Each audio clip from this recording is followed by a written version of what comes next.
Deux Emmy Awards, un Golden Globe, des millions de fans dans le monde entier, et une question qui divise la toile depuis des années.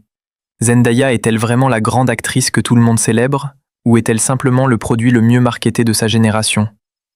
Parce que soyons honnêtes, il y a des gens qui voient Rue Bennett dans Euphoria et qui pleurent, et il y en a d'autres qui voient une star de Disney Channel joliment habillée par Louis Vuitton qui joue toujours le même registre. Alors, laquelle de ces visions est la bonne? Dans cette vidéo, on va éplucher sa carrière film par film, récompense par récompense, critique par critique, pour vous donner une réponse honnête, sans hype ni haine. Restez jusqu'à la fin, parce que la conclusion va peut-être vous surprendre. Zendaya Mary Stormer Coleman, née le 1er septembre 1996 à Oakland, Californie. Fille d'un professeur et d'une directrice de théâtre. Elle fait ses premiers pas sur scène dans des pièces de Shakespeare. Oui, Shakespeare. Mais pour le grand public, elle commence vraiment en 2010 sur Disney Channel, dans Shake It Up, à 14 ans. Une enfant de la télé commerciale. Et puis quelque chose change. En 2019, HBO lui confie le rôle de Rue Bennett dans Euphoria, une adolescente accro aux opioïdes, au bord du gouffre. Là, tout s'accélère. En 2020, à seulement 24 ans, elle devient la plus jeune récipiendaire de l'Emmy Award de la meilleure actrice dramatique de l'histoire. Elle renouvelle l'exploit en 2022, un Golden Globe en 2023 et en 2024, Challengers de Luca Guadagnino, nommée aux Golden Globes pour la meilleure actrice dans un film musical ou une comédie. Sur le papier, c'est le parcours parfait. Mais un palmarès, ça ne dit pas tout sur le talent réel d'une actrice. Alors posons les vraies questions. Premier argument. Dans Dune, elle est là. 7 minutes. Le premier Dune, c'est 2h35 de film. Zendaya apparaît 7 minutes à l'écran. 7. Et pourtant, elle est en couverture de Vogue, dans toutes les interviews, sur toutes les affiches. Elle touche 300 000 $ pour ces 7 minutes. C'est du marketing pur, pas de la performance. Et c'est là que la question « surcoté » commence à prendre du sens. Parce que dans l'industrie hollywoodienne, l'image et le talent sont deux choses distinctes.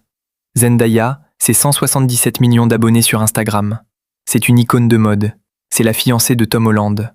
Tout ça crée un halo médiatique énorme, qui peut parfois éclipser le jugement objectif sur son jeu.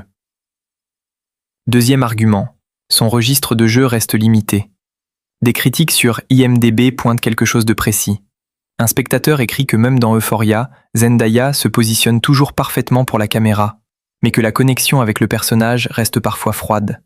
Sa voix, souvent monotone, sa gestuelle, calibrée, comme si elle jouait pour le shot plutôt que pour le personnage.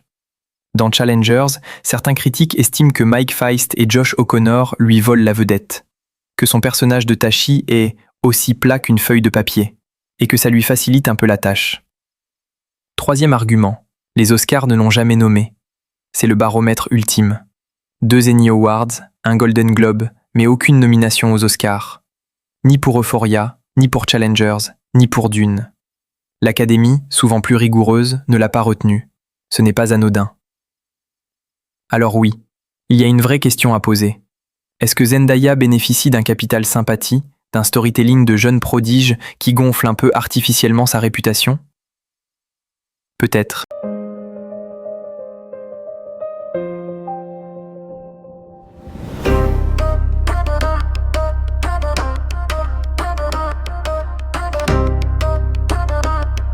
Commençons par The Drama.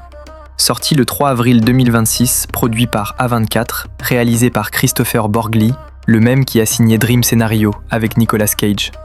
Zendaya y incarne Emma Harwood, une libraire de bâtons rouges qui doit révéler un secret sombre à son fiancé, à quelques jours de leur mariage. C'est un rôle à contre-emploi, sobre, retenu, intérieur. Et là, les critiques sérieuses disent quelque chose d'intéressant. RogerEbert.com écrit qu'elle communique le remords et la fragilité à travers la façon discrète dont elle tient son corps, comme un oiseau blessé dans une tempête de glace. Le San Francisco Chronicle salue une performance en couche au cœur émotionnel du film. Le consensus Rotten Tomatoes parle de performance career highlight, des performances au sommet de sa carrière. Ce n'est pas le bruit médiatique qui dit ça, c'est la presse de cinéma. Certes, Slate fait une lecture plus acide, pointant un personnage d'Emma trop peu développé par le scénario. Et Metacritic affiche un score de 59 sur 100, Mixed or Average. Donc The Drama n'est pas un chef-d'œuvre unanime. Mais dans ce film à 28 millions de dollars de budget, sans licence Marvel, sans franchise derrière, Zendaya a généré 114 millions de dollars de recettes mondiales.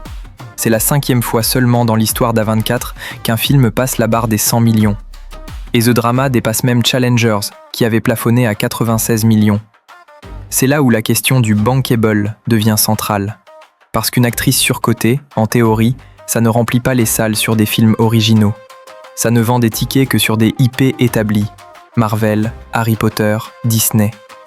Zendaya, elle, prouve le contraire 2 fois de suite. Et maintenant, parlons de 2026 dans son ensemble. Parce que c'est là que la question surcotée devient presque absurde. En une seule année, Zendaya sort 5 projets majeurs.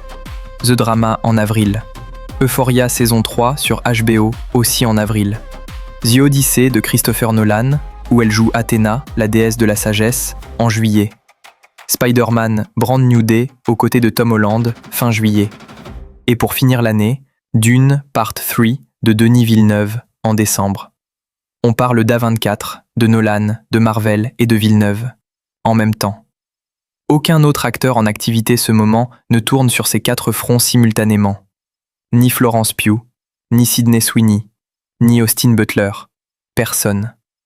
Et Zendaya elle-même en a conscience. Dans une interview pour Fandango, elle dit, et je cite presque mot pour mot, « J'espère juste que vous n'allez pas vous lasser de moi, parce qu'après ça, je vais disparaître un petit moment. Je vais vraiment devoir aller me cacher. » Ce n'est pas une star qui gère mal son image. C'est une star qui a construit un capital suffisant pour se permettre de s'arrêter. Ce n'est pas anodin. La question n'est donc pas « est-elle surcotée ?» C'est « comment Hollywood a-t-il réussi à transformer une enfant de Disney en force économique et artistique de premier plan en moins de 10 ans ?» Et la réponse tient en un mot, le choix des projets. Elle n'a pas dit oui à tout. Elle a dit oui au bon.